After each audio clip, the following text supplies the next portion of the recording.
इसमें कहता है ये एक फ्रैक्शन है, फ्रैक्शन 9/11 हो जाती है अगर मैं 2 जोड़ता हूं न्यूमरेटर और डिनोमिनेटर दोनों में, और यही फ्रैक्शन हो जाती है 5/6 if 3 is added to both numerator and denominator.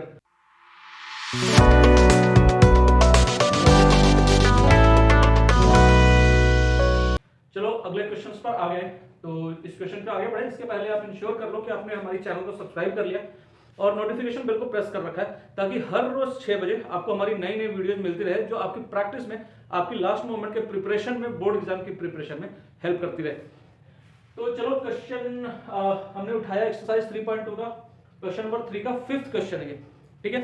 इसमें कहता है ये एक फ्रैक्शन है, फ्रैक्शन 9/11 हो जाती है अगर मैं 2 जोड़ता हूं न्यूमरेटर और डिनोमिनेटर दोनों में, और यही फ्रैक्शन हो जाती है 5/6 if 3 is added to both numerator and denominator. तो इसको चलो सॉल्व करते हैं। देखो बेसिक कॉन्सेप्ट यही रहेगा कि मैं एक स्टेटमेंट लूंगा, उसके हिसाब से पहले अपने इक्वेशंस को फ्रेम करूंगा।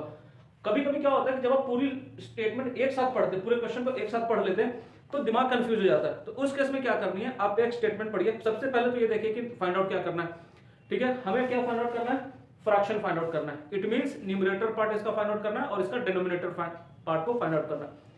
तो हम क्या मान लेते हैं, let numerator is equal to x and denominator is equal to y। तो इस हिसाब से मेरा फ्रैक्शन क्या हो गया बेटा, फ्रैक्शन हो गया x/y। तो ये तो बेसिक चीज है जो हमें माननी है। इसके बाद 1 by 1 स्टेटमेंट पढ़नी है और हमें उसका एक्सप्रेशन लिखते चलना है इक्वेशन के फॉर्म में, ठीक है। तो पहली टाइम क्या बोलते हैं, फ्रैक्शन बिकम्स 9/11। ये जो फ्रैक्शन है ये 9/11 हो जाती है if 2 is added to both numerator and denominator, ठीक है। it means if 2 is added to numerator and denominator, तो फ्रैक्शन क्या हो गई, x plus 2, मैंने न्यूमरेटर में 2 ऐड कर दिया, y plus 2 डिनोमिनेटर में भी 2 ऐड कर दिया, then it becomes 9/11।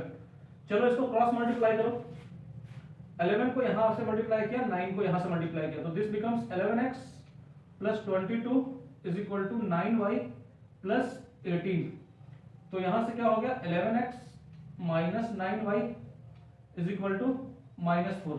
22 इधर जाकर के माइनस हो जाएगा, तो 11x is equal to -4 plus 9y। So x is equal to -4 plus 9y upon 11। x की वैल्यू मैंने ये इंश्योर किया, ठीक है। x की वैल्यू मैंने साइड कर दिया। अब दूसरा इक्वेशन बनाएंगे और उसमें x की वैल्यू रख करके चेक कर लेंगे कि क्या आता है मेरा आंसर, ठीक है। सेकंड स्टेटमेंट क्या कहते हैं, if 3 is added to both. So if 3 is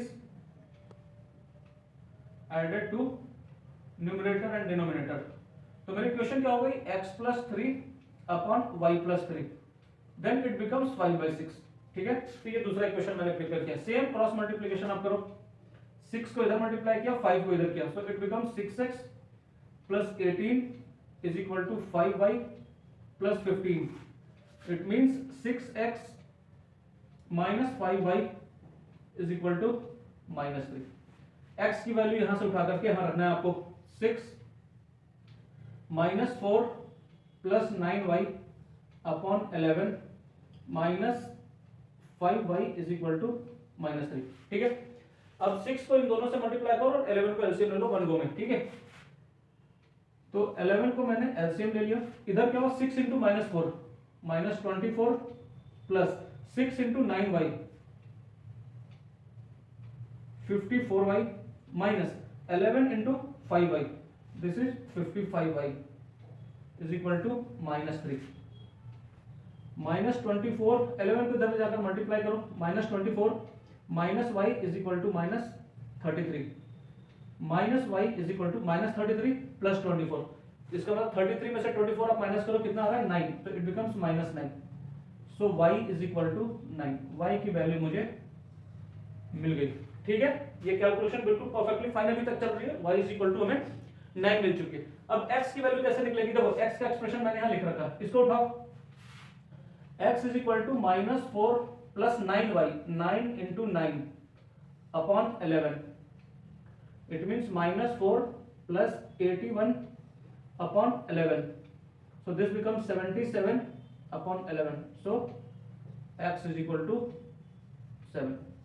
तो x की वैल्यू भी आ गई और y की वैल्यू भी आ गई। तो हमारा फ्रैक्शन क्या था, x अपॉन y। तो x की वैल्यू मेरी आ रही है 7 एंड y की वैल्यू आ रही है 9। So this answer is the fraction is 7 upon 9। तो देखा आपने कितना इजी है सॉल्यूशन।